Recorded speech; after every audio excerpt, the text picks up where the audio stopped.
361 Adhiraj ICU में। अधिराज ने की आरू से बात। आरू का दर्द। पिछला चैप्टर जरूर पढ़ें और व्यूज बराबर होने चाहिए वरना मैं एक ही चैप्टर दूंगी। रावी जब अंदर जाती है तो उसे प्रीतम किचन में दिखता है। वही किचन में इस समय कुकिंग कर रहा था और फोन से किसी से स्पीकर पर था। उधर से एक छोटे बच्चे की आवाज आती है, प्रीतम चाचू आपको क्या लगता है इस बार विराट अंकल और मम्मी का टांका फिट हो जाएगा? ये सुनते ही प्रीतम जो दाल में छौंका लगा रहा था वह चिढ़कर उससे बोला, इतना तो तू मेरी और स्वरा से जोड़ी मिलाने में इंटरेस्टेड नहीं था। ये सुनते ही उधर से रूहान जो फोन लेकर बाथरूम में धीरे धीरे बात कर रहा था वह बोला, हाँ तो क्योंकि मम्मी तो आपने बिल्कुल इंटरेस्ट ही नहीं रखती थी और आप बिल्कुल सीधे साधे किसी संत महासंत की तरह बैठे रहते थे। अरे थोड़े रोमांटिक होते तो ना मम्मी की नजर आप पर जाती। ये सुनते ही प्रीतम चिढ़कर बोला, तेरी माँ को छुता ना तो वह मेरी उंगली काट देती। ये सुन उधर से रूहान हंसते हुए बोला, इसीलिए तो मैंने आपका नाम फट्टू रखा था। ये सुन प्रीतम घूरकर बोला, सुन ज्यादा जोड़ी मिलाने की जरूरत नहीं है, जा अपनी माँ को उस कमीने से दूर रख। ये सुनते ही रूहान बोला, आप क्या चाहते हो मैं आपकी सारे सीक्रेट माँ को बताऊं? आप मेरे होने वाले पापा को कमीना नहीं बोल सकते। ये सुनते ही प्रीतम चिढ़कर बोला, अधिराज तेरा एक बाप कम था क्या जो तुझे दूसरा बाप चाहिए? ये सुनते ही रूहान मजाकिया में बोला, वह तो मेरी प्यारी सी डॉल आरू के हबी है। प्रीतम फोन रख जा और अपने प्यारे विराट अंकल के हाथ का बनाया हुआ सड़ा पास्ता खा और भूल जाना कि मैं तुझे कभी कुछ खिलाऊंगा। ये कह वह फोन कट कर देता है। उधर से रूहान हंसते हुए बोला, जल टुकड़े इंसान। वही प्रियांशु फोन रखकर बड़बड़ाता है, साला चूजा, कुछ ज्यादा ही इसका दिमाग चलता है। ये कह वह जैसे ही मुड़ता है वैसे ही अपने सामने रावी को हाथ बांधे खड़े देखा वह हड़बड़ा जाता है और रावी को देखा जो चुपचाप उसे ही देख रही थी और अगले ही पर अपने कमरे में चली जाती है। ये देख प्रीतम खुद से कहता है, इसे क्या हुआ? क्या चे नाराज हो गई? इसने मेरी पूरी बात सुन ली है? सुन प्रीतम खुद के सिर पर मारते हुए बोला, मैं भी ना बिल्कुल पागल हुए। बोलते हुए वह जाने लगता है फिर कुछ सोच खाने को डाइनिंग टेबल पर रखता है। कुछ देर बाद रावी कपड़े चेंज कर बाहर आती है, दोनों ही आमने सामने डाइनिंग टेबल पर बैठे होते हैं। वही प्रीतम चुपचाप खाना निकालकर उसे एक थाली में बढ़ा देता है। प्रीतम ने सिर्फ चावल दाल और चटनी बनाई थी और रावी चुपचाप उसे मिक्स कर खाने लगती है और प्रीतम उसे देखे जा रहा था। जैसे रावी कुछ बोलेगी शायद वो रावी के चेहरे पर थोड़ी जेलसी देखना चाहता था। रावी खाते हुए बोली, वैसे अचानक यहाँ बुलाने की वजह? ये सुनते ही प्रीतम कुछ देर चुप रहता है और फिर बोला, वह मुझे 2-3 दिन के लिए आउट ऑफ इंडिया जाना है। ये सुनते ही रावी उसे देखती है और फिर खाते हुए बोली, तो फिर इसके लिए मुझे यहाँ बुलाने की क्या जरूरत थी? ये सुन तो प्रीतम का खाना ही अटक जाता है और वह पानी पीने लगता है। रावी उसे ही देखे जा रही थी, अब प्रीतम कैसे बताएं कि उसके साथ टाइम स्पेंड करना चाहता था। वही प्रीतम को कुछ ना बोलते देख रावी के चेहरे पर हंसी आ रही थी पर वह अपने हंसी को कंट्रोल करते हुए खाने लगती है। ना जाने क्यों प्रीतम को अच्छा नहीं लग रहा था, उसे लगा रावी को जेलसी होनी चाहिए थी कि उसने अपने और स्वरा के रिश्ते के बारे में रूहान से बात कर रहा था। तभी रावी खाना खाते हुए बोली, वैसे तुम ना सच में फट्टू हो। ये सुनते ही प्रीतम हैरानी से रावी को देखा तो रावी उसे देख एक चम्मच खाना खाते हुए बोली, और यही वजह होगी कि स्वरा तुमसे पटी नहीं होगी। ये सुन प्रीतम उसे घूरते हुए बोला, तो क्या मैं उसे जबरदस्ती पटाता यदि उसे मेरे में इंटरेस्ट नहीं है तो? ये सुनते ही रावी उसे देख अपने हंसी दबाते हुए बोली, किसी को खुद के करीब करने के लिए, वह भी खासकर लड़की को पटाने के लिए, लड़कों को एक लेवल आगे तक बढ़ना ही पड़ता है। अगर लड़की के अंदर कोई इमोशन ना हो तब भी उसे ऐसा करना पड़ता है। ये सुन प्रीतम बोला, और इसके लिए वह अनकंफर्टेबल हो तो? ये सुन रावी उसे देखते हुए बोली, ये तुम कैसे डिसाइड कर सकते हो कि वह अनकंफर्टेबल है या नहीं? हो सकता है वह तुम्हारे इसी हरकत के इंतजार में रही हो। ये सुन प्रीतम उसे ही देखे जा रहा था। वही रावी खाना का बर्तन को उठाकर वह किचन में चली जाती है। उसके चेहरे पर मुस्कान थी जो अब बढ़ गई थी। उसे प्रीतम के चेहरे पर हैरानी देख हंसी आ रही थी। प्रीतम रावी को भी इसीलिए यहाँ बुलाया था पर फिर भी वह बेचारा कह नहीं सकता था। वह दोनों एक दूसरे के पास बड़ी मुश्किल से आते थे जिसमें कुछ कदम रावी ही बढ़ाती थी। वही प्रीतम जो कब से रावी की बात को सोचे जा रहा था उसे रावी कमरे में जाते हुए दिखी। वह जाता है तो रावी अपने कुछ फाइल्स को कबर्ड में रखती है। तभी प्रीतम अंदर जाकर दरवाजा लॉक कर देता है। उसके दरवाजा लॉक करने की आवाज से रावी के हाथ कबर्ड पर रुक जाते हैं पर वह फिर भी उसे बंद करती है। तभी प्रीतम बोला, क्या सच में किसी लड़की को अपने प्यार में पड़ने के लिए लड़के को एक कदम आगे बढ़ना चाहिए? ये सुन रावी बोली, मेरी रिसोर्स से तो यही लगता है। ये सुन प्रीतम उसके करीब आ जाता है। उसके करीब आते ही रावी उसे ही देखे जा रही थी। अगले ही पर रावी के कमर में हाथ डाल प्रीतम उसे खुद के करीब खींच लेता है। ये होते ही रावी के हाथ उसके सीने पर जा चुके थे। वही प्रीतम रावी को देखते हुए बोला, क्या मैं किसी एक लड़की को ऐसे खींच लूंगा तो उसको मेरे पास आने से कोई प्रॉब्लम नहीं होगा? ये सुन रावी प्रीतम की आंखों में देखते हुए उसकी गर्दन में हाथ डालते हुए बोली, हो सकता है ना हो। ये सुन प्रीतम उसके चेहरे के करीब जा नोच से नोच टच करते हुए होले से बोला, और यदि मैं उसके इतना करीब भी आ जाऊं तब भी वह लड़की उसे लड़के को दूर नहीं करेगी। ये सुन रावी अपनी आंखें बंद कर अपनी बढ़ती सांसों को रोकते हुए बोली, हो सकता है वह इससे भी ज्यादा कुछ चाहती हो। ये सुनते ही प्रीतम जो आंखें बंद कर चुका था वह आंखें खोल रावी को ही देखने लगता है। आज रावी को अपने एहसासों में भीगता देख प्रीतम को जैसे एक सुकून सा मिला हो। रावी की आंखें बंद थी और उसकी सांसें तेज चल रही थी। ये देख धीरे से प्रीतम आगे बढ़ रहे उसके होठों पर होंठ रख देता है और उसे किस करने लगता है।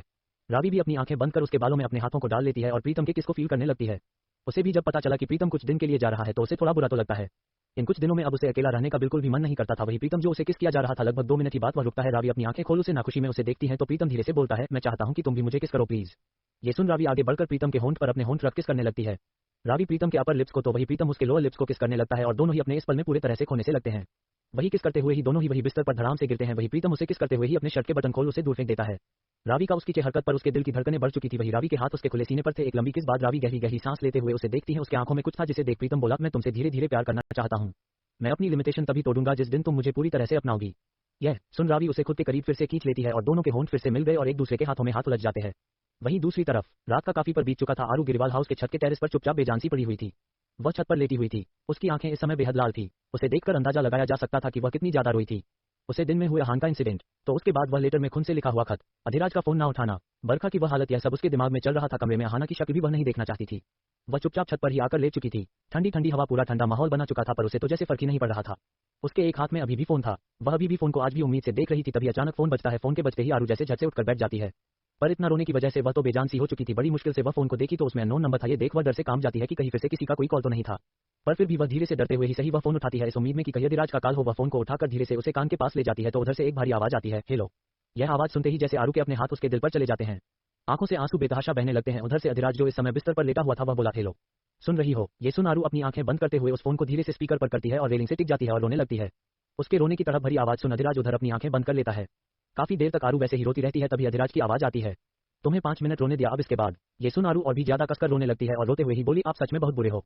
आखिर आपको क्या मिलता है मुझे दर्द देकर? क्यों आप ऐसे हो? क्यों आप एक नॉर्मल इंसान नहीं हो? क्यों आप नॉर्मल इंसान की तरह मेरे पास नहीं हो? प्लीज डेविल, मुझे आपके पास आना है। अधिराज की आंखों से उधर एक बूंद आंसू गिर जाता है जहां उसके सामने बैठा वैभव और भैरव दोनों ही अधिराज को देखते हैं।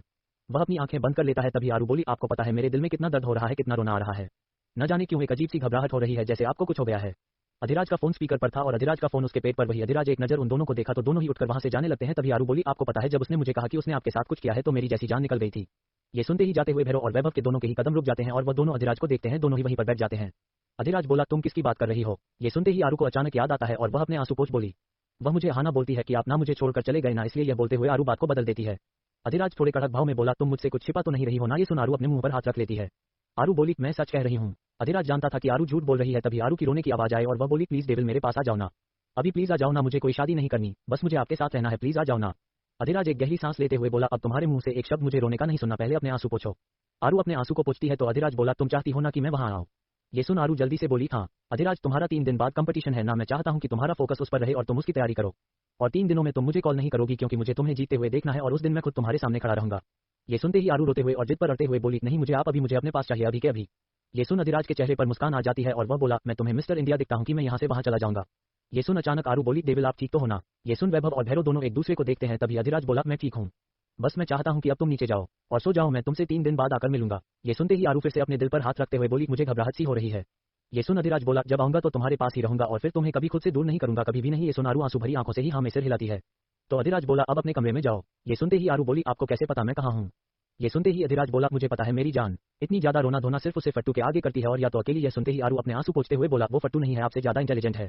ये सुन अधिराज आंखें बंद कर बोला, गुड नाइट। ये सुनते ही उधर से आरू अपने दिल पर हाथ रखते हुए बोली, आई लव यू डेविल। ये सुनते ही अधिराज कुछ बोलने जाता है, उससे पहले ही वैभव तुरंत उसके हाथ से फोन छीनकर कट कर देता है। अगले ही पल भैरव अधिराज के मुंह पर ऑक्सीजन मास्क लगा देता है। वैभव बाहर खड़े डॉक्टर से बोला, डॉक्टर। सुनते ही डॉक्टर सिर हिलाते हुए तुरंत अधिराज को एक इंजेक्शन देता है। उधर आरू फोन को देखते हुए बोली, हमेशा सने की आदत है, अगर कह देते तो क्या इनका प्यार कम हो जाता? ये कह वह अपने सीने पर फोन को लगाते हुए बोली, अब मैं पूरी प्रैक्टिस करूंगी, अब मुझे सुकून है कि आप ठीक हो, अब बस मुझे आपको अपने पास देखना है। ये कह वह अपने आंसू पोंछ वह नीचे चली जाती है। वही अधिराज बेहोशी में जाने से पहले अपने हाथों के इशारे से वैभव से कुछ कहता है और कुछ देर में ही नींद में सो जाता है। 362 बरखा मैरिड टू से यस। आरू रॉक कहाना शॉक्ड। अगली सुबह आरू अपने नियम के तौर पर जिम करने जा चुकी थी क्योंकि उसकी अधिराज से बात हो चुकी थी। अब उसके दिल को काफी हद तक सुकून था। वह सारी चीजों को एक साइड रखना चाहती थी क्योंकि उसे पता था कि अधिराज ने अपने बातों से ही उसे एक प्रॉमिस किया था कि वह जब आएगा तो उसे खुद से दूर नहीं करेगा। बस ये 3 दिन उसे किसी तरह काटने थे जो बेहद मुश्किल होने वाला था। आरू जब जिम एरिया में जाती है तो वहां पर उसे सिया नहीं दिखती जो डेली वहां पर आ जाती थी। वह अथर्व को देखती है, उसके मुंह में इस समय सिगरेट था। आरू उसके पास आते हुए बोली, क्या बात है बॉस, आज ये देवदास की तरह शराब क्यों पी रहे हो? अथर्व उसे देखते हुए बोला, वह शराब पीता था ना कि सिगरेट। आरू उसके पास बैठते हुए बोली, अभी तो मुझे ये सिगरेट ही शराब लग रही है। ये सुन अथर्व उसे देखकर नजर फेर लेता है। तभी आरू उठ जंपिंग करते हुए बोली, आप चाहे तो मुझे बता सकते हो। ये सुन अथर्व उसे देखते हुए बोला, तुम्हारी सीता मां क्यों नहीं आई? आरू हाथ बांधते हुए बोली, अब तक तो यह मुझे आपसे पूछना चाहिए कि वह यहाँ क्यों नहीं है, कल तो मैं लगभग आप दोनों की प्यार की एक लेवल आगे बढ़ा कर गई थी, फिर यह सब क्या हो रहा है? ये सुन अथर्व चुप रहता है। ये देख आरू उसके पास जाकर बैठ जाती है और बोली, क्या हुआ, अब आप फिर से शांत हो गए? ये सुनते ही अथर्व उसे देखा और बोला, मुझे लगता नहीं कि जितना कुछ आसान समझ रहा हूँ उतना आसान है। ये सुनते ही आरू बोली, तो फिर घोड़ी चढ़ने को तैयार हो जाए और मेरी बहन को अपनी दुल्हन बनाने के लिए। ये सुनते ही अथर्व उसे देखा जैसे पूछ रहा हूँ कैसा घोड़ी कैसी दुल्हन। ये सुनते ही आरू बोली, यहाँ आपको कुछ पता नहीं और वहाँ मेरी प्यारी सी बरखा की आपकी दुल्हन बनाने के सारे सपने घर वालों ने संजो रखे हैं। ये सुनते ही अथर्व हैरानी से देखते हुए बोला, व्हाट? ये सुनते ही आरू बोली, हाँ और आप यहाँ पर यही सोचते रहिए कि कौन क्या सोच रहा है। ये सुन अथर्व बोला, पर मैं इस रिश्ते के लिए हामी नहीं भरी। यह बोलते बोलते वह चुप हो जाता है। आखिर उसी ने तो फैमिली वालों को कहा था कि वह जिससे कहेंगे उससे शादी करेगा।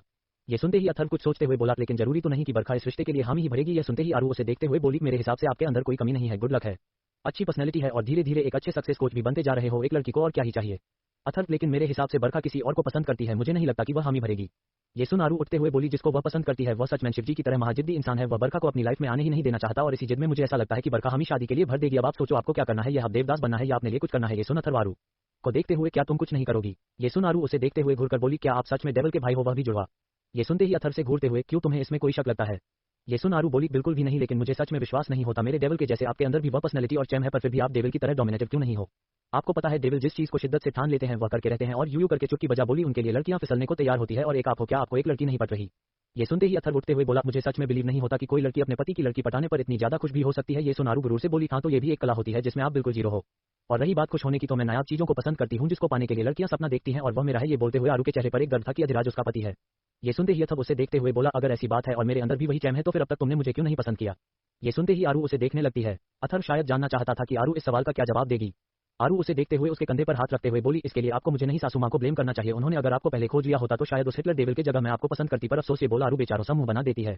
ये देख अथर्व बोला, सही कहा तुमने, काश मेरे जगह वह अधिराज गायब हो गया होता तो अच्छा रहता, ये चांस मुझे मिलता। ये सुन आरू अथर्व को देख जुनूनियत से बोली, इस जन्म में क्या आने वाले कई जन्मों तक आरू सिर्फ अधिराज सिंह राजावत की है। शायद आप अगर उनकी जगह पर होते तो भी मैं आपसे ना जुड़ती। अथर्व आरू को देखते हुए बोला, तुम ये कैसे डिसाइड कर सकती हो कि आने वाले जन्म में तुम अधिराज की ही होगी। ये सुनते ही आरू उसे देखते हुए बोली, क्योंकि मैं ऐसा मानती हूँ। ये सुन अथर्व बोला, तब तो मुझे इस अधिराज को किडनैप करके रखना चाहिए था। वह ये बोलता ही है तभी आरू गुस्से में उठते हुए बोली, आपकी तो। ये बोल दौड़ जाती है और वही अथर्व भी आगे जॉगिंग करने लगता है और आरू उसके पीछे भागने लगती है। वही दूर पेड़ की छांव से छुपकर देख रही सिया उसकी आंखों से आंसू गिर जाते हैं। पिछले रात से उसे नींद नहीं आई थी। अथर्व के इजहार के बाद से उसके दिल में जैसे अथर्व के इजहार के बाद वह प्यार और भी ज्यादा पनपने लगा था, लेकिन अपनी बैकग्राउंड को सोचते हुए वह खुद को समेट खींची जा रही थी।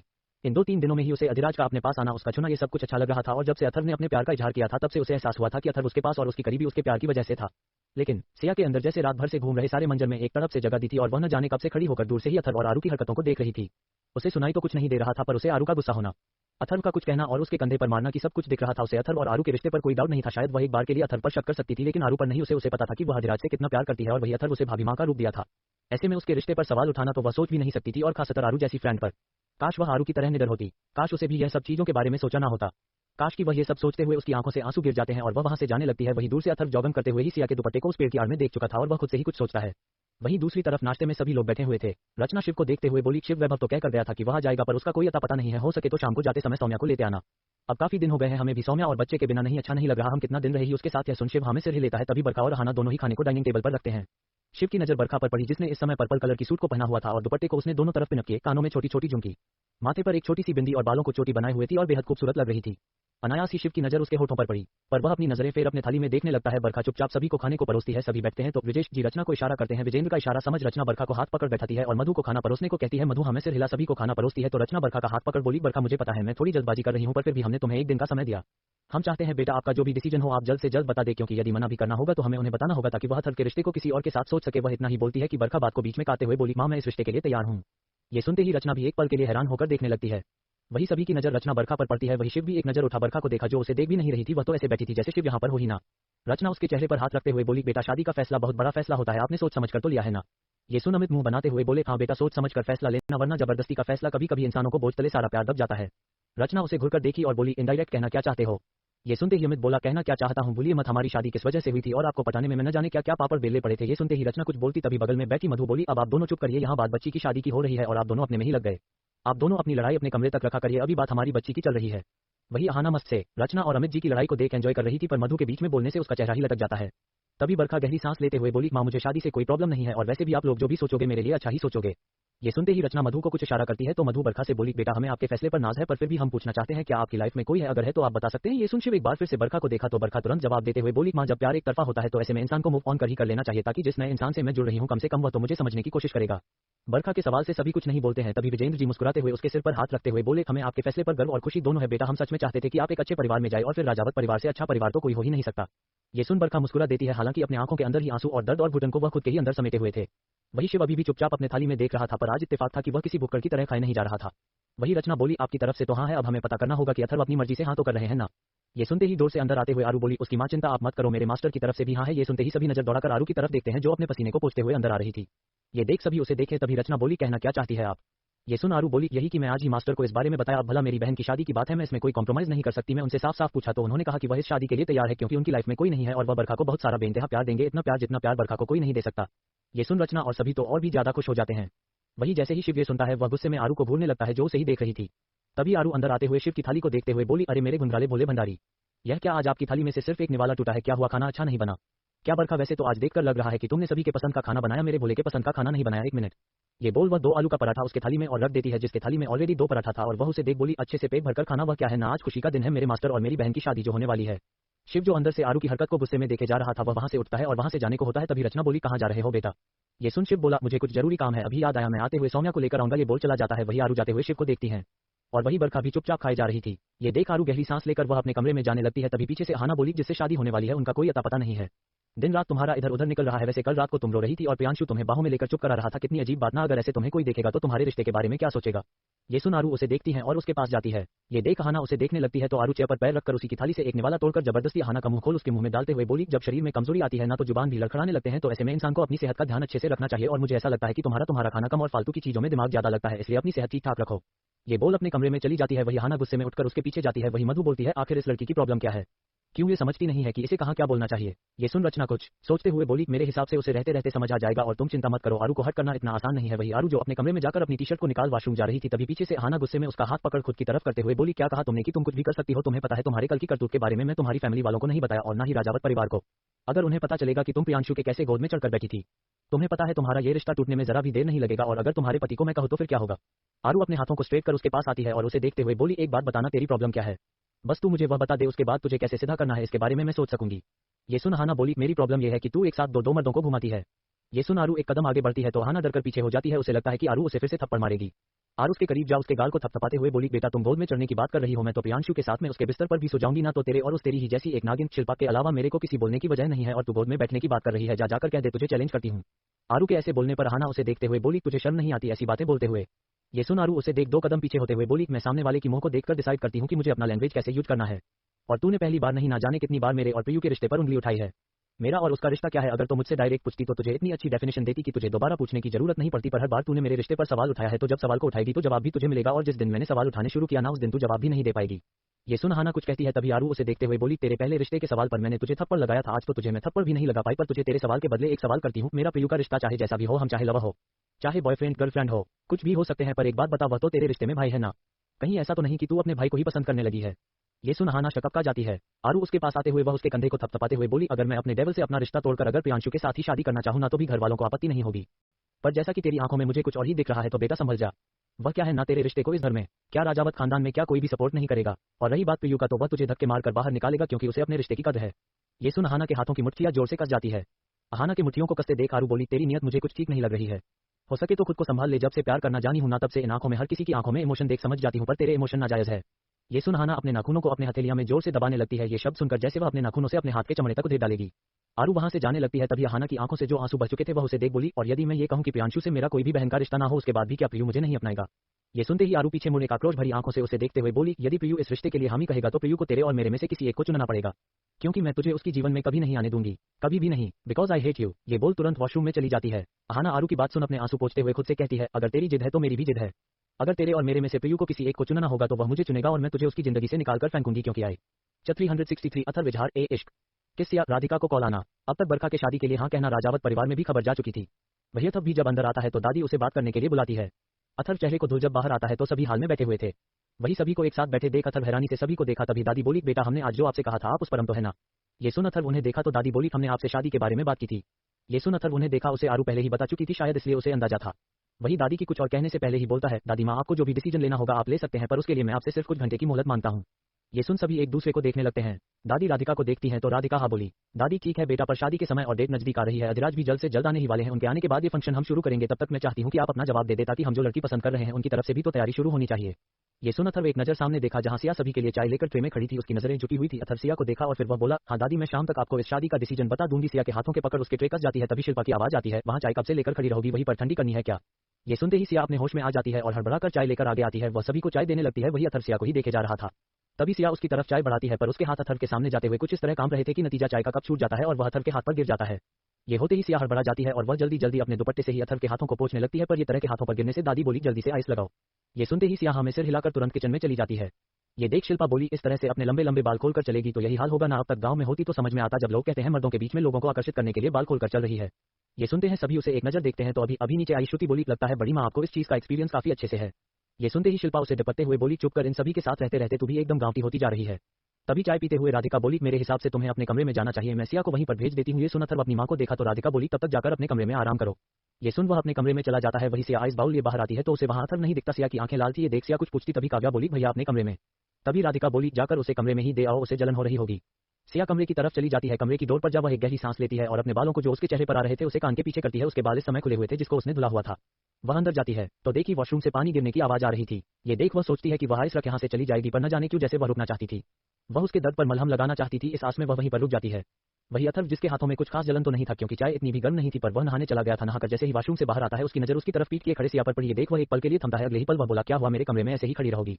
उसके भारी आवाज और कुछ हल्के हिस की आवाज सुन सिया झटके से सामने टेबल पर रखे बाउल को उठाकर पीछे घूमती है और अचानक अथर्व को ऐसे देख वह हड़बड़ा जाती है। हड़बड़ाहट में उसके हाथ से बाउल गिरता उससे पहले ही अथर्व उसे पकड़ लेता है। सिया भी उसे ही पकड़ने की कोशिश में थी, दोनों की हाथ की बॉल पर थे। सिया को अजीब सा कंपन सा होता है। अथर्व उसके बेहद पास था जो अभी अभी नहाकर आया था। वैसे तो उसने अथर्व को एक दो बार शर्टलेस देखा था, पर उस समय का इमोशन उसके अंदर कुछ अलग था। पर अब उसका अथर्व को देखने का नजरिया जैसे अलग सा हो गया था। उसके बारी से आती महक उसे खुद में मेल किए जा रहे थी। तभी अथर्व बोला, क्या हुआ, अभी तक तुम खड़ी क्यों हो? जो काम करने आए वो उसे करोगी नहीं? ये सुन सिया अपनी नजरें ऊपर उठाकर अथर्व को देखी जो उसे ही देख रहा था। अथर्व जाकर सोफे पर बैठ जाता है। सिया अभी भी वैसे ही खड़ी थी। ये देख अथर्व बोला, क्या हुआ, अभी तक वहीं खड़ी हो? ये सुनते ही सिया फिर भी आगे नहीं बढ़ती। यह सुन अथर्व बोला, मेरे हाथों पर जलन हो रही है, तुम्हें नहीं लगता ज्यादा देर करने पर दर्द मुझे होगा? शायद अथर्व की बातों का दो मतलब था। ये सुन सिया अथर्व की आंखों में देखने लगती है। अथर्व सिया की आंखों में एक अजीब सा खालीपन देख सकता था। सिया अपने कदम अथर्व की तरफ बढ़ाने लगती है और वह उसके पास जाकर खड़ी हो। वह बाउल को मेज पर रखती है और वह झुककर उसके हाथों की तरफ लगाने को होती है। अगले ही पल अथर्व उसका हाथ पकड़ अपनी गोद में खींच लेता है। उसके ऐसा करते हैं सिया उसकी गोद में जा गिरती है। अथर्व उसे पीछे से कसकर पकड़ लेता है। इस एहसास से सिया पूरी तरह से सेंसेशन में हो जाती है और वह झटके से उठने की कोशिश करती है, पर अथर्व उसे अपनी बाहों में कसकर पकड़ उसके कंधे पर अपना सर रख आंखें बंद कर लेता है। सिया हल्की कपकपाती आवाज में, मुझे छोड़िए। ये सुन अथर्व बोला, पहले मुझे आइस तो लगा दो। ये सुन सिया अभी भी वैसे ही बैठी थी। तभी अथर्व उसके एक हाथों को पकड़ आइस को ले अपने हाथों पर लगाते हुए बोला, यदि किसी भी चोट में ज्यादा समय दिया जाए तब भी वह चोट अपना दर्द देना शुरू कर देते हैं। ये सुन सिया अपनी नजरें घुमाकर अथर्व को देखती है तो अथर्व भी उसकी आंखों में देखा। दोनों के ही चेहरे बेहद पास थे। अथर्व सिया की आंखों में देखते हुए बोला, और यदि कभी कभी सही समय पर सही डिसीजन ना लिया जाए तो भी लाइफ नासूर बन जाते हैं, और तुमने मुझे अभी तक जवाब नहीं दिया।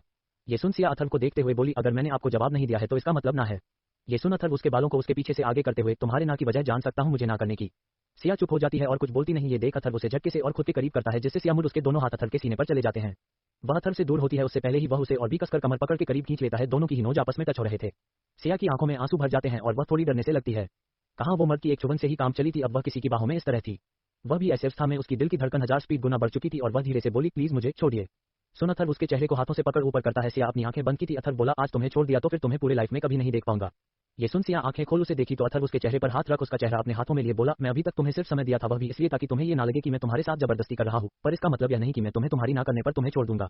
ये सुन सिया अपनी आंखें खोल अथर्व को देखी तो उसके चेहरे पर एक अजीब से स्माइल आ जाती है और वह सिया से बोला, तुमसे लास्ट बार पूछ रहा हूं, अगर तुम्हारी अभी भी हाँ है तो अभी फैमिली वालों को मैं सारी बात बता दूंगा। ये सुन सिया बोली, और यदि मेरी ना है तो? ये सुन अथर्व उसके चेहरे पर अपने उंगली को कुछ इस तरह सहलाता है कि सिया के बदन में एक सिहरन से दौड़ जाती है। तभी अथर्व बोला, और यदि तुम्हारी ना है तो भी मैं शादी के लिए हाँ कहूंगा। ये सुन सिया उसे देखती है और उसकी आंखों में आंसू आ जाते हैं। उसकी आंखों में आंसू देख अपने अंगूठे से पोंछते हुए बोला, पर एक हफ्तों में तुम्हें अपने पास आने के लिए इस कदर मजबूर करूंगा कि तुम चाहकर भी मुझसे दूर नहीं हो पाओगी। ये सुन सिया जैसे ना समझ में अथर्व को देखती है तो अथर्व बोला, तुम्हें इस कदर अपनी जिस्म से जज्बात तुम्हारे अंदर फील करवाऊंगा जिससे तुम ना चाहते हुए भी दिन रात सिर्फ मेरे बारे में सोचोगी, मेरे पास आने के लिए तड़पोगी। जिस दिन तुम तड़प कर कहोगी कि मैं आपके साथ रहना चाहती हूँ, आपसे शादी करना चाहती हूँ, उस दिन मैं तुम्हें पूरे हक से अपनाऊंगा। ये सुन सिया कांपते हुए बोली, ऐसा नहीं होगा। ये सुन अथर्व एक बार फिर से उसकी ठुड्डी को पकड़ ऊपर करते हुए बोला, कल के मेरे इजहार के बाद से ही ये तुम्हारी आंखों के नीचे डार्क सर्कल ही बता रहे हैं कि तुम पूरी रात जगी हो, और अब जो तुम्हारे साथ होगा उसके बाद तुम बेचैन रहोगी। यह बोल उसकी कमर में हाथ डाल उसे खुद के और करीब खींच लेता है। सिया के ना चाहते हुए उसके सीने से हाथ उसके गर्दन में चले जाते हैं। दोनों के ही चेहरे आमने सामने थे। सिया सर नीचे कर लेती है। तभी अथर्व धीरे से उसके कान के पास जाते हुए उससे बोला, और आज से और अभी से यह जरूर होगा। सिया उसे हैरानी से देखी। अगले ही पल अथर्व कुछ ऐसा करता है कि उसकी आंखें लगभग बाहर आने को थी और उसके हाथों के पकड़ अचानक अथर्व के कंधे पर कस जाते हैं, क्योंकि अथर्व ने उसके होठों पर अपने होंठ को रख चुका था। इस एहसास के पाते ही वह डर और एक अजब एहसास से काम जाती है। वही अथर्व सिया को ऐसे देख वह अगले ही पल उसके बालों में अपने हाथ फंसा उसे और भी खुद के करीब कर लेता है और उसके होठों को चुमने लगता है। सिया जैसे बुद्ध बनी बैठी थी, उसे समझ नहीं आ रहा था उसे रिएक्ट क्या करना है। वही उसके ऐसी हरकत पर अथर्व उसके कमर पर एक जोर से चिकुटी काटता है। उसके ऐसा करते हैं सिया अपने होश में आती है और अगले ही पल वह उसके सीने पर मारने लगती है, पर अफसोस अथर्व के कब्जे से निकलना आसान नहीं था। लेकिन 2 मिनट के बाद अथर्व उसके होठों को रिहा कर उसे थोड़ा दूर होता है तो सिया लंबी गहरी गहरी सांस लेने लगती है। उसकी आंखों में आंसू थे। अथर्व अंगूठे से उसके होठों को सहलाते हुए बोला, मुझे पता है तुम्हारी यह पहली किस है, इसलिए तुम्हें छोड़ रहा हूं, क्योंकि इससे ज्यादा शायद मैं खुद को कंट्रोल नहीं कर पाता। इससे पहले कि मैं कुछ और करूं तुम यहां से जा सकती हो। ये सुनते ही सिया जो अब तक सांसें ले रही थी वह झटके से उसकी गोद से उतरती है, जिससे वह धम्म से नीचे गिर जाती है। अथर्व के चेहरे पर मुस्कान आ जाती है और सिया अपने दुपट्टे को खींच कमरे से बाहर निकलती है तो उसे हाल में कोई नहीं दिखता और वह झटके से अपने कमरे की तरफ भाग जाती है। वही अथर्व आंखें बंद कर सर को सोफे पर टिका बोला, सही कहती हो आरू, प्यार को जताना पड़ता है। ये बोल अपनी आंखें बंद कर लेता है। उसके लिए यह एहसास पहली बार था। सिया के होठों से स्पर्श पाते ही वह चाहता था कि वह सिया पूरी तरह से खुद में संभाले, पर वह नहीं कर सकता था क्योंकि जानता था सिया मासूम है और ज्यादा वह खुद को बर्दाश्त नहीं कर पाएगी।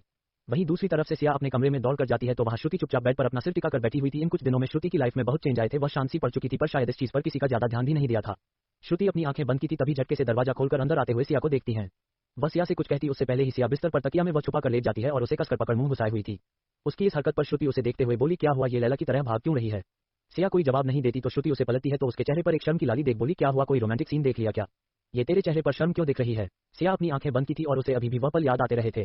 तभी वह आंखें बंद किए ही श्रुति से बोली, श्रुति क्या तूने कभी किसी को किस किया है? मेरा मतलब तुझे किसी ने किस किया है, तुझे कैसा फील होता है, क्या अच्छा लगता है या बुरा? ये सब सिया बोले जा रही थी। वही उसके ऐसे बोलने पर श्रुति को भैरव के साथ हुए हरकत याद आती है। उसकी आंखें नम हो जाती है। कहाँ वह भैरव के आगे पीछे भागती थी, पर उस दिन भैरव ने उसके साथ जो किया हुआ हरकत याद आता है तो वह थोड़ी काम सी जाती है। कुछ दिनों से नहीं उसने भैरव को देखा था। वह उसके सामने जाना ही नहीं चाहती थी, उल्टा अब सामना करने से भी डरती थी। पर वह सिया के जवाब देते हुए बोली, अगर कोई इंसान आपको बेहद प्यार से किस करे तो यादगार बन जाती है, पर यदि कोई उसे दर्द देने के लिए करे तो वह चीज हमेशा चुभती है। ये बोल अपने आंसू पोंछती है। वही सिया के भी आंखों में अचानक से आंसू बह जाते हैं। अभी जिस एहसास के लिए खुश हो रही थी, अगले ही पल उसे एहसास होता है कि अथर्व ने क्या कहा था, अब शादी के लिए हामी भरने वाला था। शाम हो चुकी थी। शाम के समय राजावत परिवार में इस समय गिरवाल हाउस से भी सभी लोग मौजूद थे, क्योंकि अथर्व ने अपना फैसला सुना दिया था। इस बात का दर्द सिया को तो था, लेकिन वह चुप थी।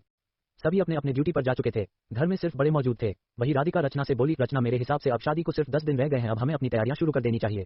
उससे पहले मैं एक बार पंडित जी को बुलाना चाहती। ये सुन रचना हमें सिर हिलाती है। तभी राधिका का फोन बजता है। राधिका के फोन बजते ही राधिका एक बार सामने शो हो रहे नंबर को देख सभी को एक्सक्यू करती है। राधिका कॉल उठाती है तो सभी शांत पड़ जाते हैं। वह कॉल उठा जैसे ही कान पर लगा, खेलो क्या बात है। ये सुनते ही उधर से कुछ कहा जाता है, जिससे राधिका के एक हाथ जो चेयर में रखे थे वह अचानक कट जाते हैं। विक्रम जी यह चीज नोटिस करते हैं। राधिका शून्य सी बैठी ही रह जाती है। अचानक वह सभी को देखकर फोन कॉल कट करती है और उठते हुए बोली, आप सभी आगे का डिस्कशन करें, हमें किसी जरूरी काम के लिए जाना है। ये बोल वह जाती। तभी विक्रम बोले, मैं भी चलता हूँ। ये सुन राधिका हाँ में सिर हिलाती है। तभी पीछे से अमित उठते हुए बोले, मैं भी चलना चाहता हूँ, क्योंकि वह राधिका के हाव भाव को देख कुछ अंदाजा लगा चुका था। आखिर शुरू से ही राधिका की असिस्टेंट के रूप में काम जो किया था। राधिका हाँ में सिर हिलाई तो अमित एक बार रचना को देखा, पर रचना कुछ नहीं कहती और अमित बिना रचना का बात सुन वहां से जा चुका था। वही गाड़ी में जैसे ही राधिका बैठी, उसकी आंखों से एक बूंद आंसू गिर जाता है। तभी अमित बोला, कहाँ चलना है? ये सुन राधिका बोली, एयरपोर्ट। 364 आरू कंपटीशन डे, गुंडों का निशाना आरू, माया की ताकत। 2 दिन बीत चुके थे। इन 2 दिनों में अथर्व आरू को सिखाने के लिए अपना पूरा जोर दे चुका था और आरू भी अपने प्रैक्टिस को पूरी लगन से करती है। इस बीच अथर्व और आरू की प्रैक्टिस अथर्व के कैंपस प्रैक्टिस एरिया में ही हो रही थी, जहां पर इस समय 50 से 60 लोग मौजूद थे। आज शाम को ही प्रैक्टिस शुरू होने वाली थी और उन्हें अपने वेकेशन पर पहुंचना था। वही आरू इस समय अपने घर में थी और अपने सामान की पैकिंग कर रही थी। उसके चेहरे के भाव शांत थे। उसके चेहरे को देखकर अंदाजा नहीं लगाया जा सकता था कि उसके चेहरे पर क्या भाव है। इस बीच उसका अधिराज से कोई बात नहीं हुआ था। ना जाने क्यों उसके दिल में कुछ घबराहट सी थी। ऊपर से अंदर ही अंदर उसे एक अजीब सी फीलिंग हो रही थी। वह कमरे में थी। अचानक वह बिस्तर पर बैठ जाती है और अचानक उसके हाथ अपने पेट पर चले जाते हैं। उसे एक अजीब सा दर्द घर कर जाता है। आरू जिसके पेट में न जाने कितने समय से कुछ दर्द सा हो रहा था, पर वह उसे इग्नोर कर रही थी। इग्नोर की सिर्फ 2 वजह थे। यदि उसे कुछ होता है तो कोई उसे ये कंपटीशन खेलने नहीं देगा। वहीं दूसरी वजह, आरू हॉस्पिटल जल्दी जाना नहीं चाहती थी। भले ही उसने उस पैनिक वाले दिन हॉस्पिटल जाना चुना था, पर आमतौर पर उसके अस्पताल से सख्त दुश्मनी जैसे थी। आरू पेट पर हाथ रखते हुए बोली, बस आज भर, उसके बाद मुझे जाना ही होगा। ये कैसा दर्द है? इतना दर्द मुझे कभी अपने लाइफ में फील नहीं हुआ, और तो और ये दर्द बढ़ता ही जा रहा है। आरू अपना चेहरा नीचे किए मायूस थी। तभी सौम्या अंदर आते हुए बोली, क्या हुआ, तुम अभी तक बैठी क्यों हो? आरू नजर ऊपर करती है तो सौम्या खड़ी थी और उसके हाथों में दही और गुड़ था। ये देख आरू मुंह बन जाता है। उसके मुंह को बनाते देख सौम्या बोली, यह अपना मुंह बाद में बनाना, पहले इसे खा, तेरा दिन अच्छा जाएगा। ये सुन आरू एक आह भरते हुए दही गुड़ को खा लेती है। कुछ देर बाद आरू वहां से बाहर निकलती है। सामने रचना मधु के घर के सभी लोग मौजूद थे। तभी बाहर से हॉर्न की आवाज आती है। सभी बाहर जाते हैं तो बाहर एक ब्लैक रंग की गाड़ी खड़ी थी। उसका शीशा नीचे होता है तो ड्राइवर सीट पर शिव बैठा होता है। ये देख आरू का मुंह बन जाता है। तभी रचना बोली, आज तुम्हें शिव ही लेकर जाएगा। ये सुन आरू बोली, मैं प्रियु के साथ भी चली जाती, पर इनके साथ बिल्कुल नहीं। ये सुन रचना उसे घूरकर देखती है, जिसका साफ मतलब था कि तुम्हें इसी के साथ जाना है। ये देख आरू जाकर रचना के गले लग जाती है और अपनी आंखें बंद कर बोली, मां प्रे करना कि मैं जीत कर आऊं। ये सुन रचना उसके पीठ पर हाथ रख देती है। आरू के गाड़ी में बैठते ही दरवाजा लॉक होता है और गाड़ी के चलते ही उसके पीछे से 1-2 गाड़ी और चल देती है। आरू आज एक ब्लैक कलर के मर्सिडीज गाड़ी में बैठी थी। गाड़ी बुलेट प्रूफ थी, जो शायद आज राधिका के पर आरू के लिए स्पेशली ऑर्डर था। आरू भी हैरान थी। कुछ देर बाद सभी फैमिली वालों में से मेंबर भी वहां से निकल चुके थे। गाड़ी तेजी से जा रही थी। वही आरू मुंह बनाकर शिव को देखे जा रही थी। अचानक शिव की नजर कुछ दूरी पर आ रही गाड़ियों पर पड़ी। देख शिव तुरंत अपना फोन उठाकर किसी को कॉल करते हुए बोला, तुरंत प्लान बी रेडी करो और गाड़ी का ओवरटेक करो। आरू कुछ समझ पाती उससे पहले ही शिव तेजी से गाड़ी दूसरी रोड पर घूमकर गाड़ी निकालता है। ये होते ही आरू तो हड़बड़ा जाती है और तेजी से घुमाने से आरू आगे लड़ती। उससे पहले ही शिव उसे कंधे से पकड़कर गाड़ी को तेज भगाता है। आरू चिल्लाते हुए बोली, यह क्या कर रहे हो? गाड़ी चलाने का ढंग नहीं है क्या? और यह क्या तरीका है? अभी के अभी गाड़ी रोको। आरू चिल्लाई जा रही थी, पर शिव गाड़ी तेजी से भगाते हुए बोला, पूरे रास्ते अपनी जुबान बंद रखना, वरना हाथ पैर बांधकर तुम्हें लेकर चलूंगा। ये सुनते ही आरू हैरानी से शिव को देखने लगती है। पर आरू तो आरू थी, कोई उसे जितना ही किसी काम के लिए रोके वह वही काम भला क्यों ना करें। शिव को देखते हुए बोली, लगता है मुझे डेविल से कह के तुम्हें नौकरी से निकालवानी पड़ेगी। ये सुन शिव एक नजर बाहर देखा, जहां पीछे के गाड़ियां कुछ गाड़ियों को ओवरटेक करने की कोशिश कर रही थी और उन्हें आगे बढ़ने नहीं दे रही थी। शिव और तेजी से गाड़ी को सुनसान जगह से निकालते हुए बोला, तुम मुझे नौकरी से क्या निकलवाओगी? मैं अधिराज से कहकर तुम्हें ही उसकी जिंदगी से निकाल दूंगा। ये सुनते ही आरू गुस्से में शिव का बाल खींच लेती है। ये देख शिव चिल्लाते हुए बोला, आह, ये क्या तरीका है? आरू बच्ची नहीं हो तुम। ये सुनते ही आरू उसे देखते हुए बोली, बच्ची नहीं हूं, यही तो कहना चाहती हूं। मेरे पति को छीनने की कोशिश की ना तो मैं तुम्हारा सर मुड़वा दूंगी। अब शिव का दिमाग खराब हो रहा था। अब आरू को क्या पता कि शिव ऐसा क्यों कर रहा है, और शिव आरू को बताना भी नहीं चाहता था, क्योंकि उसे पता था आरू लगेगी पैनिक करने। ये देख वह गहरी सांस लेता है, पर अचानक गाड़ी तेज से रोकता है। ये देख आरू फिर से लड़ते लड़ते बचती है। ये देख अब तो आरू लगभग उसका गला ही दबाने जाती है और बोली, दिमाग खराब है क्या? चाहते हो आज मेरा मास्टर हार जाए उस कबूतर गजेंद्र से? आज मेरा तुम हाथ पैर तोड़कर ही दम लेना चाहते हो क्या?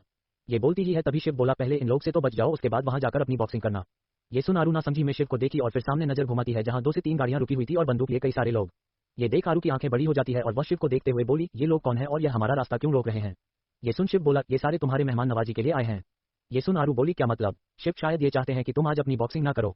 ये सुनते ही आरू की आंखें छोटी हो जाती है और वह बोली, ऐसा क्या? पर अगले ही पल वह उससे बोली, भला बॉक्सिंग रोकने के लिए इन लोगों का क्या काम, और ये लोग मुझे क्यों रोकना चाहते हैं? बॉक्सिंग के लिए तो हार जीत तो मैदान में निर्भर करता है। ये वह बोलती है तभी शिव बोला, तुम नहीं समझ पाओगी, क्योंकि यहाँ बात जीत हार की नहीं, किसी के साम्राज्य खत्म होने का डर जो है। फिर मन में बोलता है और तुम्हें क्या पता, सारे फसाद की जड़ तुम ही बनती जा रही हो और तुम्हें ही नहीं पता कि सारा कर्मकांड तुम्हारे वजह से ही हो रहा है। आरू झकझोरते हुए कहाँ खो गए, चलो हम उनसे बात करते हैं, ये बोल बाहर निकलती कि शिव गुस्से में उसका हाथ पकड़ खींच कर बैठाते हुए बोला, जब तक मैं ना कहूं गाड़ी से बाहर मत निकलना। ये बोल उसे गुस्से में देखा तो आरू उसे डबल आंखें दिखाते हुए बोली, जब ये सभी मेरे लिए है तो बात भी तो मुझे करनी पड़ेगी ना। शिव अपना सर दबाते हुए खुद से कहता है, अधिराज इसे तुम कैसे झेलते हो, मुझे तो यही नहीं समझ आ रहा। अगले ही पल वह आगे के डेस्क को खोल उसमें से मोबाइल के तार को निकालता है और आरू का हाथ दोनों पकड़ जोर से बांध देता है। आरू कुछ बोलती उससे पहले ही गाड़ी से बाहर निकल जाता है। वहीं दूसरी तरफ जहां एक बड़े से स्टेडियम में आज काफी लोग मौजूद थे, वहीं पर गजेंद्र अपने चेयर पर किसी राजा की तरह बैठा था। आखिर आज उसने अपने हुक्म के इक्का के साथ वह कंपटीशन जो करवाने वाला था, साथ में इस उम्मीद से कि आज वह राजावत परिवार का गुरूर तोड़ेगा, और वह कैसे, ये तो हम सभी को देखना शुरू हो चुका था। कंपटीशन काफी पहले से ही शुरू हो चुकी थी। अब कंपटीशन में अथर्व की तरफ से आरू तो वही गजेंद्र की तरफ से नाम माया अनाउंस हुआ था जो लड़ने वाली थी। गजेंद्र ने आरू के खिलाफ एक लड़की को ही तैयार किया था, या ये कहा जाए उसने अपने पैसे के दम पर खरीदकर अपनी तरफ किया हुआ था। माया जो अपने वचनों के लिए जानी जाती थी, जो एक बार कमिटमेंट कर दे तो वह उसके आखिरी दम तक के लिए तैयार रहती थी, जिसकी फुर्तीली बॉडी देखकर ही एक बार के लिए कोई भी इंसान जम जाए, और उसके हर एक मूव देखकर बाद के सभी उसका सामना करने के लिए भी डरने लगते हैं। माया के मैदान में उतरते ही अथर्व हैरानी से उसे देखा, हालांकि उसे अंदाजा नहीं था कि यह इंसान यहाँ पर उतरेगी। माया का नाम अनाउंस होता है। माया का कंपटीशन किसी और के साथ पहले था। जैसे ही अथर्व माया को देखा, माया अथर्व को देख उसके चेहरे पर एक अजीब से स्माइल आ जाती है। पर वही माया के सामने लड़की जो दूसरे अपोजिशन से थी, उससे कुछ इस तरह से उलझती है कि उसे तो एक मिनट भी नहीं लगता उस लड़की को धराशायी करने में। अथर्व के चेहरे पर चिंता की लकीरें देखा जा सकता था। आरू का कंपटीशन माया के साथ तीसरे राउंड में था और पहला मैच बहुत जल्दी ही माया जीत जाती है, जिसे देख वहां पर माया के नाम की वोटिंग होने लगती है, क्योंकि किसी को उम्मीद नहीं थी कि मैच इतना दिलचस्प और इतनी तेजी से होगा। वही अथर्व के बगल में जैसे ही आकर पारस खड़ा होता है, अथर्व उसे देखा तो पारस सामने माया को देखा जो स्टेडियम के खंभे से लगकर चारों तरफ नजरें घुमाकर देख रही थी और उसके मुंह में सिगरेट थी, जैसे अपने अगले शिकार को न्योता दे रही हो। पारस माया को देखते हुए बोला, तो गजेंद्र ने ये चाल चली है इसे आरू के सामने खड़ा कर। अथर्व धीरे से बोला, मुझे पता नहीं था गजेंद्र इस हद तक सोच सकता है।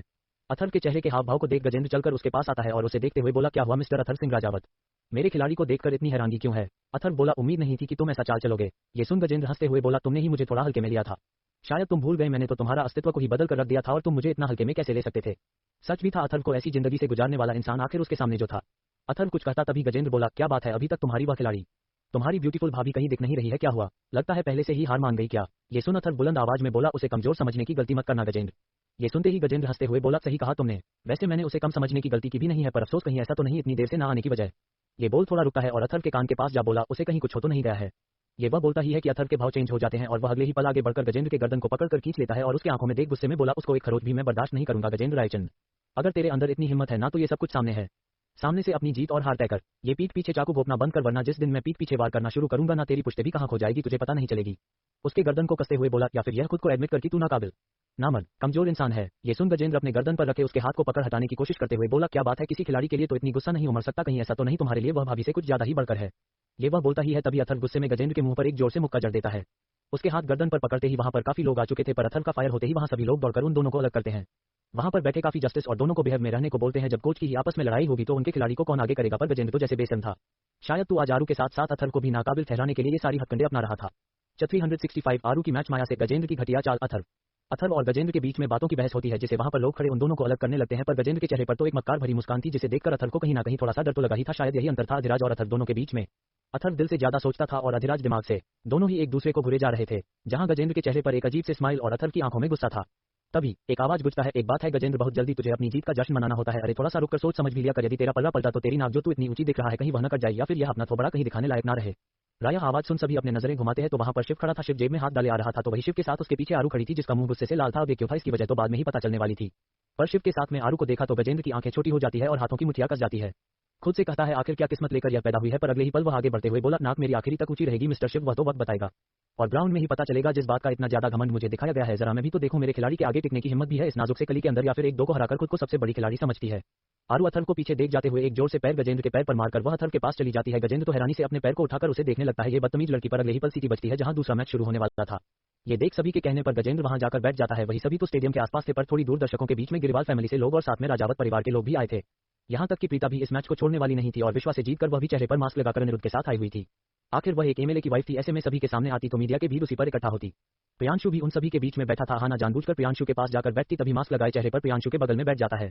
ये देख हाना चिढ़ जाती है, तभी प्रियांशु अजीब नजरों से बगल में बैठे इंसान को देखा और अगले ही पल उसकी आंखें बड़ी हो जाती है। वह इंसान अपने मास्क उतारता है जो कोई और नहीं शिवम था। उसे देखते ही प्रियांशु के चेहरे पर बड़ी सी स्माइल और वह उसके गले लग जाता है। वह बोला, तू तो तुम इंडिया से बाहर गए थे ना। शिवम, हाँ बिल्कुल गया था, पर यहाँ मेरी आरू का कंपटीशन है तो भला मैं क्यों ना आता। प्रियांशु बोला, आरू तुझे देख बहुत खुश होगी। वही हाना जो बगल में बैठने की वजह से गुस्से में घुरे जा रही थी, खुद से कहती है इस आरू के कितने चाहने वाले हैं। ये बोल गुस्से में अपना मुंह फेर लेती है, पर प्रियांशु तिरछी नजरों से एक बार उसको देखा, क्योंकि वह देख चुका था कि आगे बैठने के बाद भी सभी को पार कर उसके बगल में बैठने की कोशिश करने जा रही थी। वह सोच ही रहा था कि वह क्या करे, पर अगले ही पल उसके बगल में एक इंसान बैठ जाता है। ना जाने क्यों प्रियांशु को एक बार के लिए हंसी आ जाती है। तभी वहां पर मैच शुरू होती है। वही अथर्व इस समय एक कमरे में था और आरू बैठी थी। वह आरू को देखते हुए बोला, तुम ठीक हो, तुम्हें चोट तो नहीं आई? और क्या हुआ था ये बोले जा रहा था तभी अथर्व शिव के पास जाकर बोला, अब तुम मुझे कुछ बताओगे? ये सुनते ही शिव चिढ़कर बोला, सारे रामायण कथा तुम्हें यहीं पर सुननी है, घर पर जाकर अच्छे से सुना दूंगा, बस ये सुन लो कि तुम्हारी सीता मैया सुरक्षित है। अब इससे ज्यादा तुम मुझसे कुछ नहीं पूछो, क्योंकि जितना पूछोगे मेरा मन इस लड़की को जान से मारने का करेगा, जो मैं कर नहीं सकता, क्योंकि यदि मैंने ऐसा किया तो शायद अगले दिन मैं भी जिंदा ना रहूं। आरू के लिए शिव की नजर में खुन्नस देख सकता था। वही आरू शिव के मुंह से ऐसी बात सुन बोली, ज्यादा बनने की जरूरत नहीं है, ठीक है, तुम्हें तो मैं भी देखूंगी। उन दोनों की आपसी में झगड़ते देख अथर्व, जिसके दिमाग में इसमें टेंशन चल रहा था, वह बोला, तुम दोनों लड़ना बंद करो, मेरी बात सुनो, यहाँ पर लड़ाई तुम दोनों की नहीं, सामने वाले शख्स से है। ये सुनते ही आरू खड़े होकर अपने हाथों को स्ट्रेस करते हुए बोली, बॉस तुम्हें मेरी काबिलियत पर शक है क्या? ये सुन अथर्व उसे देखा, तभी पीछे से पारस बोला, बिल्कुल नहीं, काबिलियत पर कोई शक नहीं है, पर सामने वाले को भी कम आंकना ये बेवकूफी है। ये सुनकर आरू उसकी तरफ देखती है तो पारस सामने देखने का इशारा करता है, जहां स्टेडियम पर एक लड़की मैच में खड़ी थी और उसके सामने इस समय अपोजिशन में एक लड़की खड़ी थी जो काफी हट्टी कट्टी तगड़ी थी। ये देख आरू बोली, इनमें से मेरे साथ कौन से लड़ने वाली है? ये सुन पारस बोला, वही जो तुमसे थोड़ी सी मोटी पर उस लड़की से पल्ली दिख रही है। ये सुन आरू हंसते हुए बोली, बस इतनी सी ही, इसी के लिए तुम लोग मुझे डरा रहे हो? वह ये बोलती ही है, तभी सामने लड़की के मुंह को देख उसके मुंह से आह निकल जाती है। उसके मुंह से अचानक चीख देख सभी उसे ही देखते हैं। आरू तो हैरानी से सामने देखती है और एक बार अथर्व को, अगले ही पल वह अथर्व को कर देखते हुए बोली, आपने तो कहा था कि यह सारी तकनीक मेरे पास है, इसका मतलब आपने मुझसे झूठ बोला था। ये सुनते ही आप अथर्व अपना सर रगड़ते हुए बोला, आरू मेरा दिमाग बिल्कुल खराब मत करो, इस समय तुम्हें मस्ती दिख रहा है, तुम्हें जीतना है, तुम्हें ये बात पता है ना, यह मैच जीतना मेरे लिए कितना जरूरी है? ये सुन आरू उसे देखते हुए बोली, आप कब से इतना मुझे प्रेशराइज करने लगे? आप कहते हैं ना अपनी अंतरशक्ति से ही मुझे ये खेल खेलना है, फिर आप मुझे फोर्स कर रहे हैं। ये सुन अचानक अथर्व उसके चेहरे को पकड़ लेता है। ये देख आरू उसे देखने लगती है तो अथर्व उसकी आंखों में देखते हुए बोला, एक बात हमेशा याद रखना, तुम्हें जीतना है हर हाल में, पर इसका मतलब यह नहीं कि तुम खुद को कुछ होने दोगी, तुम्हारा पहला फोकस सामने वाले इंसान से खुद को बचाना है, खुद को चोट पहुंचाना नहीं, ठीक है? आरू अथर्व की बातों से एक बार के लिए डर रही थी और वह अगले ही पल पारस के जेब में हाथ डालते हुए उसकी जेब से सिगरेट निकालती है और उसे जलाकर उसके कश लेने लगती है। ये देख तो शिव की आंखें ही बाहर आने को थी। अगले पल दोनों के दोनों बाहर निकल जाते हैं। एक पिलर से खड़े हो वह सभी सामने हो रहे मैच को देखते हैं। माया मैच खेलते हुए उसकी नजर अथर्व पर पड़ती है और अथर्व के बगल में खड़ी एक लड़की। ये देख उसके चेहरे पर एक अजीब से स्माइल आ जाती है। उसकी नजर एक पल के लिए हटती है, तभी सामने वाली लड़की एक पंच माया के चेहरे पर लगाती है। ये होते ही वह थोड़ा से पीछे गिर जाती है। ये देखते ही आरू को खांसी आ जाती है और हंसते हुए बोली, बेवकूफ लड़की। वही मैदान में ये सब देख रहा शिवम, जो माया की हॉटनेस के साथ साथ उसकी हर एक बारी की तारीफ किए जा रहा था, जैसे ही माया को गिरते देख बोला, उपस। वह प्रियांशु को देखा जिसके चेहरे पर थोड़ी परेशानी थी। प्रियु शिवम से बोला, क्या हुआ, तुझे क्या लगता है यह माया जीत जाएगी? ये सुन शिवम खुश होकर बोला, हाँ बिल्कुल, देख नहीं रहा है, कतई जहर लग रही है और उतना ही इसका हर एक मूव। प्रियु शिवम को देखा है और बोला, इसका मतलब आरू की फाइट इसी से होने वाली। ये सुनते ही अभी जो शिवम खुश हो रहा था, अगले ही पल उसका चेहरा लटक जाता है, उसके चेहरे पर भी परेशानी आ जाती है और वह धीरे से बोला, मेरी नाजुक सी गुड़िया, क्या होगा उसके साथ आज ही? वही जैसे ही हाना ये सुनती है उसके चेहरे पर तो जैसे मुस्कान आ जाती है। वही आरू जो माया को बोल रही थी, तभी पारस बोला, तुम्हें पता है खुद पर खाए हुए चोट के बाद बिल्कुल शांत नहीं रहती। यह सुन आरू उसे देखती है, अगले ही पल पारस उसे सामने देखने का इशारा करता है। आरू उसे सामने देखती है तो माया उस लड़की को बुरी तरह से धोने लगती है। यह एक फ्री वार था जिससे उसके सामने वह हट्टी कट्टी लड़की भी कुछ देर में धराशायी हो जाती है। ये देखते ही फिर से माया की हुटिंग होने लगती है। वही आरू जो सामने सब कुछ देखती है, सिगरेट पीते हुए अचानक उसे जोर जोर से खांसी आने लगती है। उसके अचानक जोर से खांसने से सभी उसे देखने लगते हैं। अथर्व उसे अंदर खींच कर ले जाता है। आरू के पेट में फिर से दर्द बढ़ता है और अचानक उसके मुंह से एक आह निकलती है। उसके आहे को सुनते ही अथर्व बोला, क्या हुआ? आरू, वो मुझे खांसी आ रही है तो सीने में जलन हो रही है। अथर्व बोला, किसने कहा था तुम्हें पीने के लिए? ये सुन आरू बोली, आप रोक भी तो सकते थे ना। अथर्व उससे कोई बहस नहीं करता और उसे पानी पिलाता है। तभी आरू अथर्व को देखते हुए बोली, देविल आ रहा है ना? ये सुन अथर्व शिव को देखा तो आरू बोली, उस गंजे को क्यों देख रहे हो, मेरे सवाल का जवाब दो। ये सुनते ही शिव उसका माइंड डाइवर्ट करते हुए, यह क्या तुमने मुझे गंजा क्यों कहा, तुम्हें किस तरह से मैं गंजा दिख रहा हूँ? ये सुन आरू बोली, इस नाम को सुनने की आदत डाल लो, वह क्या है ना कि मैं गंजा करने वाली हूँ। अब तक आरू का माइंड डाइवर्ट हो चुका था। थोड़ी देर बाद अथर्व उसे कपड़े चेंज करने को कहता है तो आरू वही बने एक कमरे में जाकर अपने स्पोर्ट्स वियर पहनकर आती है। वहीं दूसरी तरह गजेंद्र के सामने इस समय माया खड़ी थी। गजेंद्र माया को देखते हुए बोला, तुम्हें अपना वादा याद है ना? चैप्टर 366 आरू को लगी चोट, हालत हुई खराब, अधिराज का आना। इसका पिछला चैप्टर जरूर पढ़ें। गजेंद्र के सामने इस समय माया खड़ी थी। गजेंद्र उसे देखते हुए बोला, तुम्हें अपना वादा तो याद है ना?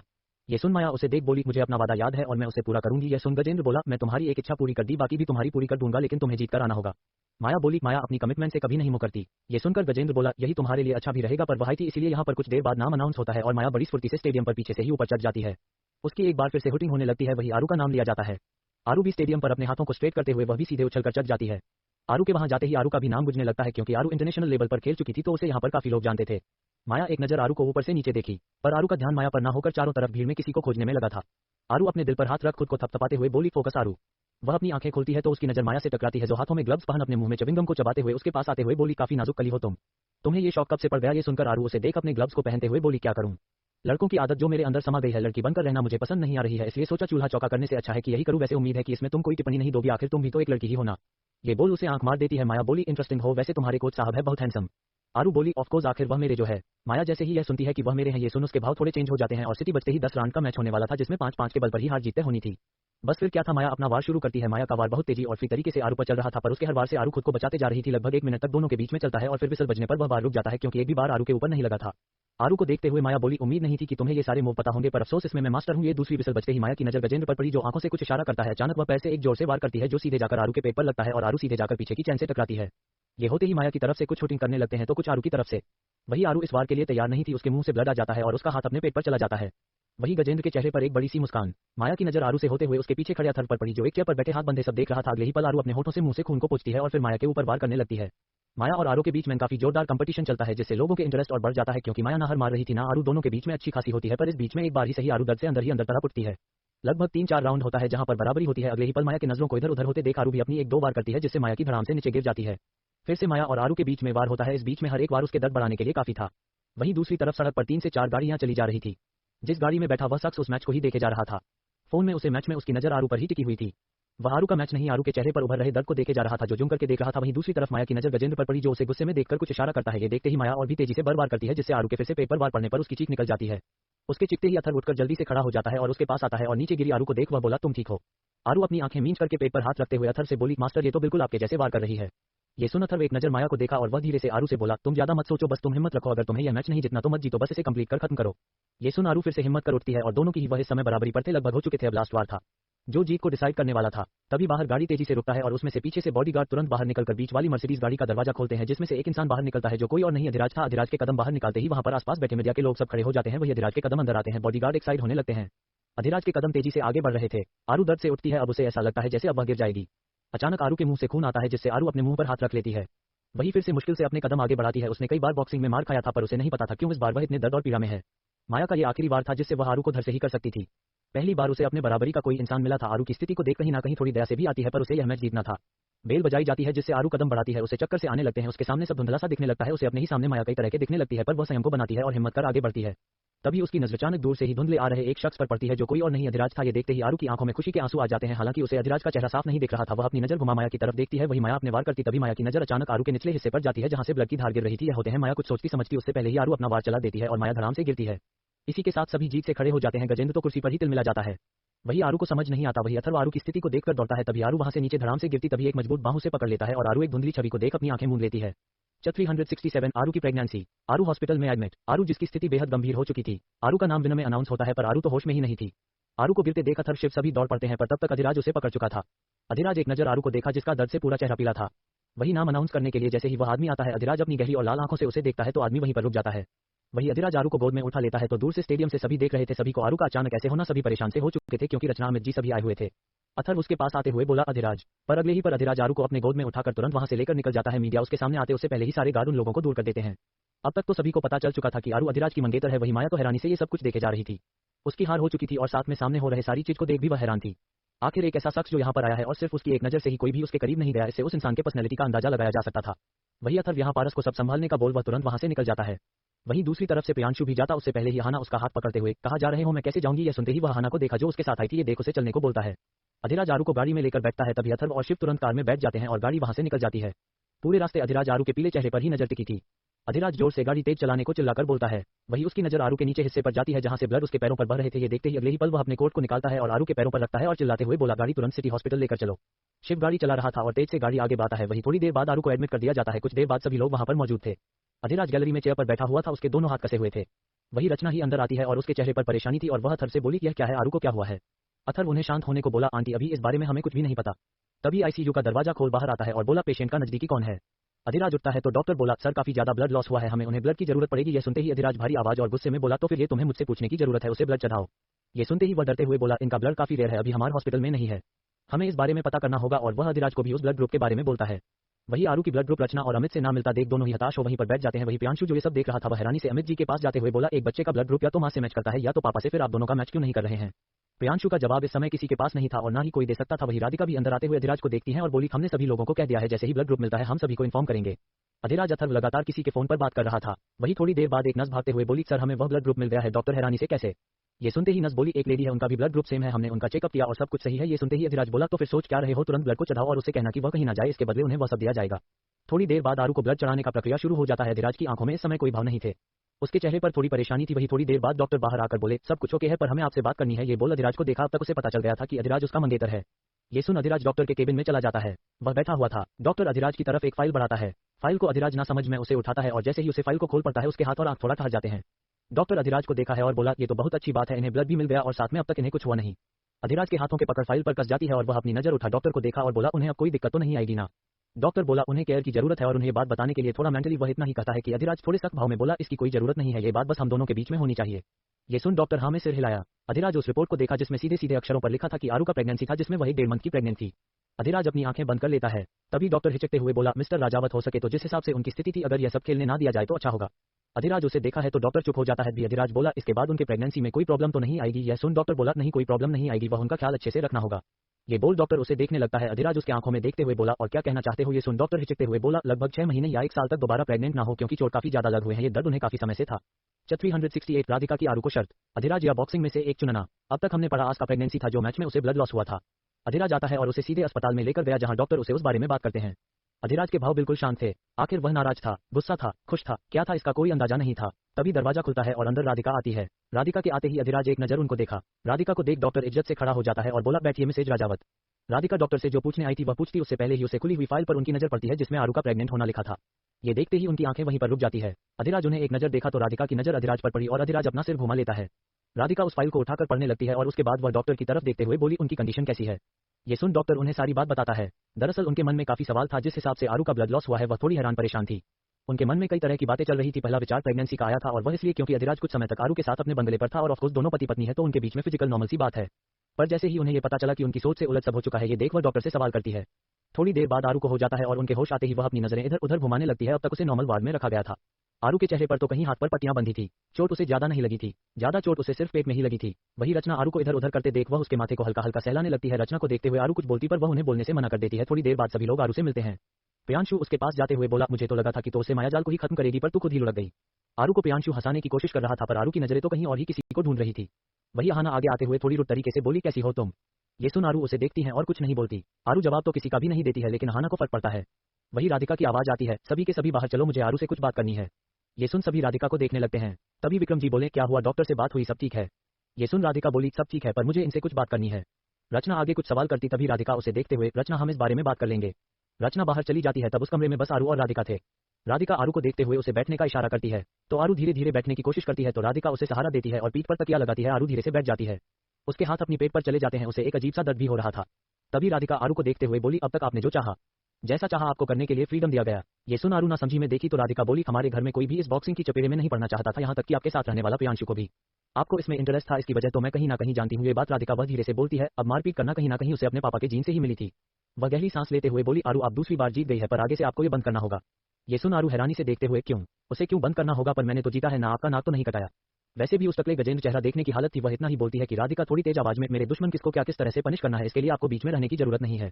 आरू को राधिका का ये टोन अच्छा नहीं लगा और वह उन्हें देखते हुए बोली, आप मुझसे कैसी बातें कर रही है? मुझे बिल्कुल भी अच्छा नहीं लग रहा। आप फिर से वही हिटलर और डायन सासू मां बन रही है। वही विंडो से आहाना, जो ये जानने में इंटरेस्टेड थी आखिर राधिका उसे अकेले में क्या बात करना चाहती है। जैसे ही वह राधिका का आरू को डांटना देखी तो उसके चेहरे पर तो जैसे बड़ी सी मुस्कुराहट आ जाती है। और दूसरा, जब आरू का राधिका को ये बोलना तो उसकी आंखें हैरानी से बड़ी हो जाती है। पर तभी प्रियांशु पीछे से बोला, यहाँ क्या कर रही हो? ये सुनते हैं आहाना झटके से वहां से हट जाती है। वही राधिका अपने हाथों के मुठिया बांधते हुए बोली, मैं कैसी बात कर रही हूँ और कैसी नहीं, बस मेरा कहना इतना है, आपको बिजनेस करना है। बिजनेस करिए, आपको जो भी करना है सब करिए, पर आपको ये बॉक्सिंग नहीं करनी। ये सुन आरू जिद से पूछी, पर क्यों? इस बात को लेकर अभी क्यों बैठी है? इस बारे में हम घर पर भी तो बात कर सकते हैं। आरू की जिद को देख राधिका सीधे और सपाट लहजे में बोली, आप अधिराज से शादी करना चाहती है ना? ये सुनते ही आरू आंखें बड़ी कर राधिका को देखती हैं। ये सवाल यदि कोई और करता तो समझ में भी आता, पर राधिका की बात चुप जाती है। जिसने खुद जबरदस्ती आरू की शादी राधिका से कराई थी, वह आज अधिराज की शादी के खिलाफ बोल रही है। आरू की आंखों में आंसू आ जाते हैं। राधिका उसे देख बोली, अगर मैं ये कहूं कि तुम्हें अधिराज और अपने बॉक्सिंग में से किसी एक को चुनना होगा तो किसे चुनोगी? ये सुन आरू का रोना बढ़ गया और उन्हें देखते हुए बोली, आप ऐसा नहीं कह सकती, मेरी और उनकी शादी हो चुकी है, मुझे फर्क नहीं पड़ता इस शादी का। ये सुनते ही राधिका के भाव और भी ज्यादा टाइट हो जाते हैं और वह उसे देखते हुए बोली, ऐसी शादी जिसे किसी ने नहीं देखी, ऐसी शादी जिसे सिर्फ आप दो लोग जानती हैं। ये सुन आरू गुस्से में बोली, आप भी जानती हैं। ये सुन राधिका बोली, पर मैं इनकार भी कर सकती हूँ। आरू उन्हें देखते हुए बोली, आप मुझे फोर्स नहीं कर सकती, और मैंने ऐसा भी क्या कर दिया जो आप मेरे साथ ऐसा कह रही है? ये वह बोलती तभी राधिका गुस्से में कुछ कहती कि तभी दरवाजा खुलता है। दोनों की नजर डोर पर जाती है। अधिराज एक नजर राधिका को देखा है तो राधिका अपनी आंखें जोर से बंद कर उठती है और आरू के पास जाकर उसके माथे को चूम बोली, अपना ख्याल रखिए। ये सुन आरू उनका हाथ झटक अपने माथे को पोंछते हुए बोली, मुझे आपका ये प्यार नहीं चाहिए, आप बुरी हो, आप जाइए यहाँ से। राधिका कुछ नहीं कहती और वहां से जाते हुए वह अधिराज से बोली, मुझे आपसे कुछ बात करना है अधिराज।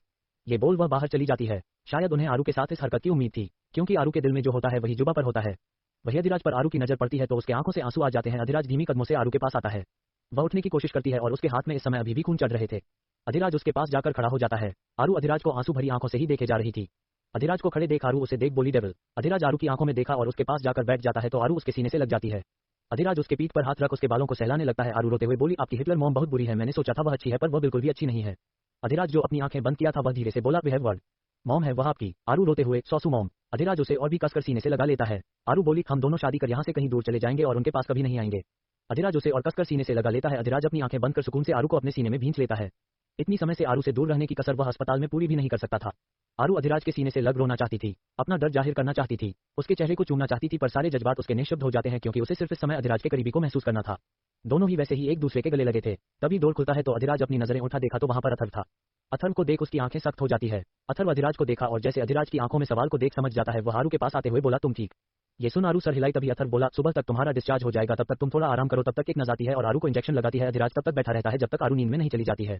अथर्व और अधिराज दोनों ही कमरे से बाहर निकल जाते हैं। वहीं दूसरी तरफ रचना जो बाहर इधर उधर टहल रही थी, उसकी नजर किसी पर पड़ती है। उस नजरों को पड़ते ही न जाने क्यों उसे कुछ अजीब सा लगता है और वह फिर से उधर देखती है तो वहां कोई नहीं होता। शायद उसका वहम हो, ये देख अपना सर झटकती है। पर अगले ही पल दीवार के पीछे से छुपकर देख रही एक औरत जो पीछे छिपी थी, उसकी आंखों में आंसू थे। अगले ही पल रचना की नजर अपने सामने मिरर पर पड़ी, जहां पीछे से झांक रही उस औरत पर पड़ती है। अगले ही पल वह औरत को वह देखने लगती है और जैसे ही पीछे झटके से मुड़ी वह औरत फिर से छुप जाती है। ये देख रचना उस तरफ जाती है पर वहां कोई नहीं होता। रचना खुद से कहती है, ये कौन है? ऐसे चोरी से क्यों देख रही है? मुझे कुछ जानी पहचानी क्यों लग रही है? ये सोच वह अपना सिर पकड़ लेती है। वहीं दूसरी तरफ अस्पताल के ही एक तरफ बालकनी में खड़ा अधिराज को देख अथर्व बोला, अब तो ठीक हूँ। ये सुन अधिराज अथर्व को देखा है और उसके सवाल को सीधे इग्नोर कर बोला, आरू को इस दर्द में पहुंचाने वाला इंसान अब तक जिंदा क्यों है? ये सुनते ही अथर्व हैरानी से बोला, अधिराज तुम क्या करने की सोच रहे हो? यह एक बॉक्सिंग मैच था, इसमें ऐसी चोट आना स्वाभाविक है। आलू जिसे मैं खुद भी पहले ऐसे नहीं देखा था, मुझे उम्मीद नहीं थी कि वह इतनी चोट खाएगी और प्लीज तुम उसको कुछ मत। ये सुनते ही अधिराज उसकी बात को बीच में काटते हुए बोला, मैंने उस इंसान की बात की जिसने आरू के सामने उस लड़की को खड़ा किया। ये सुनते ही अथर्व चुप हो जाता है। अधिराज गजेंद्र की बात करता है। तभी अभी थोड़ी देर पहले ही आए हुए प्रीतम, भैरव और वैभव तीनों ही आते हैं। शायद अधिराज पहले ही वहां से निकल चुका था। भैरव जाकर अधिराज के पास खड़ा होता है। तभी अधिराज बोला, तुम्हें पता है कि भैरव गजेंद्र को कैसे सबक सिखाना है? उसे भी तो पता होना चाहिए कि मैंने क्या चीज खोया है। ये सुन अथर्व ना समझी, मैं उसे देखा है जैसे समझाना चाह रहा हो अधिराज कहना क्या चाहता है। अगले ही पल अधिराज भैरव की तरफ मुड़ता है और उसकी आंखों में देखते हुए बोला, मुझे ईद का जवाब पत्थर से देना बिल्कुल नहीं पसंद, क्योंकि मैं ईद का जवाब ईद से ही दूंगा। भैरव जो उसकी सारी बातों को लगभग समझ चुका था कि अधिराज का इशारा कहां है, पर इशारे से वहां आंखें बड़ी कर अधिराज को देखा जैसे वह अधिराज के मनोस्थिति को समझ चुका था। प्रीतम जो ये सब सुन रहा था वह भैरव की तरफ देखा, पर भैरव तुरंत वहां से निकल जाता है। तभी पीछे से राधिका की आवाज आती है, सबकी गलती की सजा तो तुम सुना रहे हो और उसकी गलती का क्या जिसकी वजह से ये सब कुछ हुआ है? ये सुनते ही अधिराज राधिका को देखा जो अभी भी सख्त आंखों से उसे ही देख रही थी। अगले ही पल अथर्व और सभी वहां से राधिका के इशारे पर चले जाते हैं। इस समय उस वार्ड के बालकनी में जहां अब धीरे धीरे अंधेरा छाने लगा था, राधिका अधिराज के सामने खड़ी थी। राधिका अधिराज को ही देखे जा रही थी, पर अधिराज आगे बढ़ता है और राधिका के गले लग जाता है और उन्हें कसकर पकड़ लेता है। राधिका की आंखें अब तक जो सख्त थी वह अपनी आंखें बंद करके गहरी सांस लेती है। अधिराज के पीठ को होले खोले सहलाने लगती है और बोली, आप ठीक है? अधिराज धीरे से बोला, नहीं, पर बेटर होने की कोशिश कर रहा हूँ। राधिका अधिराज की पीठ को सहलाते हुए, आपको इस चीज में ध्यान देना चाहिए था। ये सुन अधिराज जो राधिका के गले लग खुद को शांत कर रहा था, क्योंकि जब से उसने आरू की प्रेगनेंसी को सुना था और उसका मिसकैरेज हुआ था, इस बात को सोच वह अलग अलग तरह के विचारों से ही जूझ रहा था। भले ही वह बच्चा नहीं चाहता था, पर इसका मतलब यह नहीं कि आरू के पेट में पले रहे उसके बच्चे को नकारता। वह उसका अंश था, भले ही कुछ ही महीने का था, भले ही उसका आकार नहीं था, पर था अधिराज का अंश। उसकी हालत को समझते हुए राधिका बोली, क्या आप आरू की लापरवाही की सजा नहीं देंगे? ये सुन अधिराज उन्हें देखा और बोला, इसमें गलती आरू की नहीं मेरी भी है माँ। मैंने इस चीज का ध्यान नहीं रखा, मुझे ध्यान रखना चाहिए था, क्योंकि आरू ना समझ है। उनकी समझदारी सीमित है, सिर्फ कुछ चीजों में ही उन्हें पता है। राधिका, इसका मतलब आप अपनी गलती मानते हैं और आप अपनी पनिशमेंट के लिए तैयार है? ये सुन अधिराज हाँ में सिर हिल बोला, हाँ, क्योंकि मुझे आरू को बिना किसी प्रोटेक्शन के उनके साथ फिजिकल नहीं होना था। ये सुन राधिका बस उसे घूर कर देख सकती थी, क्योंकि उन्हें पता था अधिराज बाकियों से कुछ बातें करे ना करें अपनी चुप्पी रखे, पर राधिका के सामने वह अपने सारी बातें, फीलिंग, सारे गुस्से, सारे खुशी, सारे दर्द को वह खुलकर बोलता था, बिना इस बात की परवाह किए कि राधिका उस बारे में क्या सोचेगी। राधिका गहरी सांस लेते हुए बोली, आप आरू को माफ कर सकते हैं, पर मैं आप दोनों को इस लापरवाही के लिए बिल्कुल माफ नहीं कर सकती, और यदि आप आरू के पक्ष को बच्चा खुद को ब्लेम कर रहे हैं तो तैयार हो जाए, घर जाते ही आपको आपके पनिशमेंट मिल जाएगी, और अगर आप चाहते हैं कि मैं आरू को पनिशमेंट ना दूं तो आपको मेरी बात माननी पड़ेगी। तभी अधिराज बोला, आप मुझे तो मेरी पनिशमेंट दे रहे हैं, पर जिस इंसान ने मेरे बच्चे को छीना है उस इंसान के पनिशमेंट मैंने कुछ ऐसे रखी है जिसके बारे में वह सोच भी नहीं सकता। राधिका उसे थोड़ी हैरानी से, क्या मतलब? अधिराज, माया जो अथर्व की पहली स्टूडेंट रही है और माफिया वर्ल्ड मैक की इकलौती बेटी, और इसका मतलब आप समझ सकती है ना अथर्व कितना ज्यादा कैपेबल है, और उसने माया को वह हर चीज सिखाई थी। और गजेंद्र यह बात पता कर उसे आरू के अपोजिट में रखा था, यानी कि राजावत खानदान की बहू मेरी बीवी को वह इस बॉक्सिंग के जरिए जान से मार सके। ये सुनते ही राधिका की आंखें और भी ज्यादा हद से ज्यादा सख्त हो जाती है। तभी अधिराज बोला, मुझे आज ही पता चला जब मैक मुझसे मिलने आया था और उसने ये बताया कि माया इंडिया में गई है और आज उसका खेल है, और जैसे ही मैंने सारी बातें पता लगाई मैं तुरंत वहां से निकल गया था, क्योंकि मैं जानता था कि गजेंद्र के दिमाग में सिर्फ खेल तक सीमित नहीं होगा, पर मुझे देर हो गई। ये सुन राधिका गुस्से में बोली, क्या सोचा है आपने उस इंसान के लिए सजा? ये सुन अधिराज अजीब सी मुस्कुराहट के साथ, जैसे उसने मेरे अंश को छीना है वैसे ही वह अपने बेटे के लिए तड़पेगा। ये सुनते ही राधिका के भी चेहरे पर मुस्कुराहट आ जाती है। वही उन दोनों की बातें सुन रही दूर से रचना अपने मुंह पर हाथ रख लेती है। आखिर तो हैवान इंसान की बात जान से मारने की जो सुन रही थी, उसने अपने मन की व्यथा को बताने के लिए वह राधिका के पीछे आई थी, पर उसे ये सच जानने की उम्मीद नहीं थी। साथ में उसे आरू की प्रेगनेंसी भी पता चलती है। वह आरू के वार्ड में जाती है जहां आरू सोई थी। उसे देख रचना की आंखों में आंसू आ जाते हैं। वह उसके सर को प्यार से सहलाते हुए, काश मैं आपको यहां से बहुत पहले ही लेकर चली गई होती तो आपको किसी की भी दुश्मनी नहीं झेलनी होती। ये बोल उसके प्यार से चेहरे को छूते हुए बोली, हर चीजों से आप बेफिक्र है, पर फिर भी आपको हर किसी का गुस्सा अपनी जान पर उठानी पड़ रही है। ये बोलते हुए वह धीरे से आरू के माथे को चूम लेती है। तभी उनके कंधे पर अमित जी हाथ रखते हैं तो रचना अमित के सीने से लग जाती है। 369 रचना ब्लेम अधिराज आरू कंडीशन। रात गहरी हो चुकी थी, राधिका सभी को घर पर भेज चुकी थी, पर अधिराज वहीं पर रुका हुआ था। लेकिन राधिका अधिराज से भी जाने की बात करती है, पर अधिराज नहीं मानता और वह आरू के कमरे में जाता है जहां आरू आंखें बंद कर नींद में सोई हुई थी, क्योंकि उसका अबॉर्शन हुआ था जिससे उसे प्रॉपर रेस्ट की जरूरत थी, क्योंकि आरू को इस बारे में खबर नहीं थी और वह जब भी उठती वह नॉर्मल तरीके से ही खुद को समझ झटके से उठ बैठ जाती। ऐसे में उसे काफी दर्द हो सकता था। वही अधिराज जैसे ही कमरे में एंटर करता है उसकी नजर सामने रचना पर पड़ी जो आरू के पास ही बैठी थी और अमित सोफे पर। रचना अधिराज को देखी तो अधिराज उन्हें देखते हुए बोला, अब आप घर पर जाकर आराम करिए, मैं हूं यहाँ पर। ये सुन रचना अधिराज को देखते हुए बोली, वह तो दिख रहा है कि तुम इतने दिन से घर पर ही थे। यह एक तरह से रचना का ताना था जिसे अधिराज पूरी तरह से इग्नोर कर एक नजर अमित को देखा है तो अमित उठते हुए बोला, रचना हम सुबह आरू का घर पर आने की तैयारी करते हैं, वैसे भी वह सुबह घर आ जाएगी। ये सुन रचना कुछ कहती कि अमित उन्हें आंखें दिखाते हैं, जिसका मतलब था इस समय कुछ ना बोले क्योंकि अमित अधिराज की गुस्से से वाकिफ थे। हालांकि अधिराज जब से आरू से कनेक्ट हुआ था तब से उसने अपने गुस्से को संयम में रखना सीख लिया था क्योंकि आरू के लिए उसकी मां और उसके पापा सबसे ज्यादा इंपॉर्टेंट थे। अधिराज के लिए उसके फैमिली के अलावा कोई भी इंपॉर्टेंट नहीं था और ना ही वह किसी को इतनी वैल्यू देता था, लेकिन आरू के मां पापा को वैल्यू देना उसका फर्ज के साथ साथ जरूरी भी था क्योंकि आरू अपने मां पापा की डिसरिस्पेक्ट बिल्कुल बर्दाश्त नहीं करती। अगर उसके लिए उसे अधिराज से लड़ना पड़े तो वह भी करती। हालांकि उसके मन में भी रचना और अमित के लिए उतना ही हमदर्दी था क्योंकि वह उनके परिवार की एक हिस्सा थे। पर फिर भी अधिराज की गुस्से से वाकिफ अमित रचना के हाथ को पकड़ उसको वहां से ले जाने लगते हैं। तभी रचना रुकती है और अधिराज की तरफ देखते हुए बोली, आज जो मेरी बेटी के साथ हुआ है इसकी जिम्मेदारी तुम खुद पर लेकर यह मत सोचना कि तुम मेरी बेटी की गलती अपने सिर पर ले रहे हो।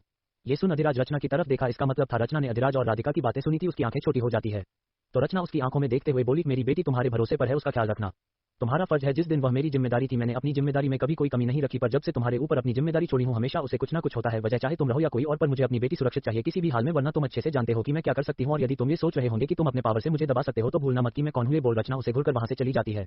अधिराज एक बार अपने सिर में हाथ डालता है और वहीं सोफे पर बैठ जाता है और अपने पैर पर पैर चढ़ा लेता है। वही रचना जैसे ही बाहर आती है अमित का हाथ झटक देती है और अमित कुछ कहता तभी रचना उंगली दिखाते हुए बोली, मैं वहां पर चुप इसलिए नहीं हुई कि मैं आपसे डरती हूं, इसलिए क्योंकि मैं नहीं चाहती थी कि लोग कहें कि मैं अपने पति की इज्जत नहीं करती। ये कह वह गुस्से में आगे बढ़ जाती है क्योंकि जैसी रचना थी उसे बिल्कुल नहीं पसंद था कि उससे रिलेटेड इंसान यानी कि अमित किसी के सामने झुके जो अमित के काम बार बार उसके विरुद्ध करते थे। रचना एक राजकुमारी थी, उसके अंदर का एटीट्यूड भी वही था, पर उसे बिल्कुल नहीं पसंद आता था अमित का किसी के सामने झुकना। पर अमित अपने परिवार के बड़े इज्जत में हमेशा उसका सम्मान करता था और शायद रचना का यही एटीट्यूड आरू में आया था क्योंकि उसने कभी भी आरू को कभी किसी के सामने झुकना नहीं सिखाया। अमित जी अपना सर झटकते हुए खुद से बोले, हाँ पता है, अकेले में मेरी कुटाई और सभी के सामने पति परमेश्वर मेरी भी जिंदगी क्या से क्या है। ये सोच वह आगे बढ़ जाता है। वही अधिराज अपनी आंखें बंद कर अपने सर को अपने हाथों से दबाया जा रहा था। तभी अचानक उसके फोन पर घंटी बजती है तो वह झटके से साइलेंट कर आरू की तरफ देखा जो बेफिक्री से सोई हुई थी। अधिराज उस फोन को उठा अपने कान पर लगाता है और कुछ बात कर फोन को रख अपने व्हाट्सएप ऑन करता है और उसमें से वीडियो देखने लगता है। जैसे जैसे वह वीडियो को देखा उसके चेहरे पर एक अजीब से स्माइल आ जाती है और अगले ही पल अपने जेब से सिगरेट निकालकर उसे जलाकर अपने मुंह में रख सिगरेट पीने लगता है और सिगरेट का धुआं उड़ाते हुए अपनी आंखें बंद कर सुकून से मुस्कुराया जा रहा था। इस समय अधिराज को इस तरह से कोई देखा तो एक पल के लिए काम जाता क्योंकि अधिराज का ऑरा कुछ और ही लग रहा था। अधिराज लगातार सिगरेट पर सिगरेट पिए जा रहा था। तभी अचानक आरू की खांसने की आवाज आती है। उसकी आवाज सुनते ही अधिराज झट से बैठ जाता है और देखता है तो सामने धुआं था। अधिराज को अब एहसास होता है और दरवाजा खिड़की बंद होने से धुआं पूरे कमरे में ही घूमने लगता है। वह तुरंत उठकर खड़ा होता है और विंडो को पूरा खोल देता है। विंडो को खोलते ही धुआं कम हो जाता है। अधिराज आरू के करीब आता है। हवा चल रही हवा से आरू के बाल उसके चेहरे पर आ रहे थे। अधिराज उसके बेड पर धीरे से उसके बगल में बैठ जाता है और आरू के चेहरे को गौर से देखने लगता है। उसके चेहरे को देखते हुए उसके बालों को एक उंगली से पीछे करते हुए बोला, तुमने क्या से क्या मुझे बना दिया है जान, जिसे किसी से फर्क नहीं पड़ता था, पर अब फर्क इस हद तक कि मैं तुम्हारे लिए क्या से क्या कर गुजर जाऊं। नहीं चाहता था कि मैं इतना नॉर्मल इंसान रहूं पर तुम मुझे एक नॉर्मल इंसान बना दिया है। जिसे दर्द होता है तुम्हें दर्द में देखकर, जिसे खुशी महसूस होती है तुम्हें खुश देखकर, लेकिन तुम्हारे इस दर्द को देख मुझे दर्द की हर वजह को पूरा जड़ से मिटा देने की इच्छा होती है। ये बोलते हुए वह आरू को देखे जा रहा था। अगले ही पल उसकी नजर आरू का पेट पर पड़ती है। देखते ही वह अपने आंखें बंद कर लेता है और उठकर बालकनी में चला जाता है। बालकनी में ठंडी हवा उसके चेहरे पर पड़ रही थी पर उसके मन में जैसे कुछ अजीब सी उथल-पुथल हो चुकी थी। अचानक उसके हाथों की मुठ्ठियां उसके रेलिंग पर कसने लगी। अगले ही पर वह अपने फोन से फिर से कॉल लगाता है। उधर से कॉल उठता है तो अधिराज बोला, मुझे उसकी चीख सुननी है। तभी उधर से कुछ चीखों की आवाज आती है। उस चीख को सुन वह सुकून से अपनी आंखें बंद कर लेता है। शायद अधिराज का यह असल डेविल रूप आरू देखती तो उसे पता चला कि अधिराज की हैवानियत किस तरह की है। 370 अधिराज चेंज आरू क्लोज भैरव श्रुति का सामना।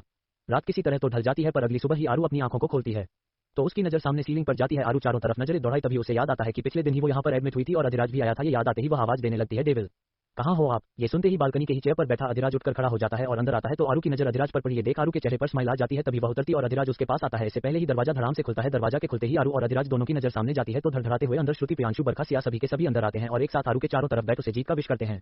आरू तो दब जाती है। अगले ही पल सभी को एहसास होता है और सभी आरू से थोड़ी दूर हो जाते हैं। तभी श्रुति बोली, तुझे तो मैं बता भी नहीं सकती क्या तुमने पंच मारा था उस माया को।